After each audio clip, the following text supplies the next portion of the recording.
நேத்து பிக் பாஸ்ல என்ன நடந்துச்சுன்னு பார்த்தோம்னா, நேத்து பிக் பாஸ்ல இந்த வாரத்துக்கான பெஸ்ட் பெர்ஃபார்மன்ஸ் யாருன்றது தேர்ந்தெடுத்தாங்க. முன்னாடி வந்து எல்லாரும் வந்து 2, 2 பேர வந்து சொன்னாங்க. அதுல மோஸ்ட்லி நெறைய பேர் சொன்னது வந்து சபரி, அப்புறம் வந்து கனி. இவங்க 2 பேரும் தான் பெஸ்ட் பெர்ஃபார்மன்ஸா தேர்ந்தெடுத்தாங்க.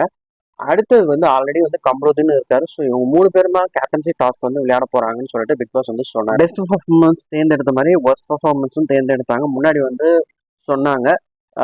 2, 2 பேரை சொன்னாங்க. அதுல மோஸ்ட்லி நெறைய பேர் வந்து அரோராவும், ஆதரையும் தான் சொன்னாங்க. ஸோ அவங்க 2 பேரும் தான் இந்த வாரம் ஜெயிலுக்கு போறாங்கன்னு சொல்லிட்டு பிக் பாஸ் வந்து சொன்னாரு. அடுத்து அவங்களோட கதையை சொல்ற டாஸ்க் ஆரம்பிச்சது. அதுல வந்து கம்ருதீனும், அப்சராவும் வந்து பார்ட்டிசிபேட் பண்ணி அவங்க 2 பேரும் வந்து இன்னைக்கு அவங்களோட ஸ்டோரி வந்து சொன்னாங்க. அடுத்த டாஸ்க் கேப்டன்சி டாஸ்க் ஆரம்பிச்சு. அதுல வந்து 3 கத்தி வந்து அவங்களோட பொம்மையில குத்திட்டா அவுட் ஆயிடுவாங்க. அதுல கம்ருதீன் வந்து 3 கத்தி குத்துனால அவுட் ஆயிட்டாரு. கலை வந்து அடுத்த டாஸ்க் படிச்சாரு. அந்த டாஸ்க் வந்து ரேம்ப் வாக் பண்ணணும் ஜெய்சங்கருக்காக. அதனால பிக் பாஸ் வந்து கேப்டன்சி டாஸ்க் வந்து நிறுத்தி வச்சிருந்தாரு.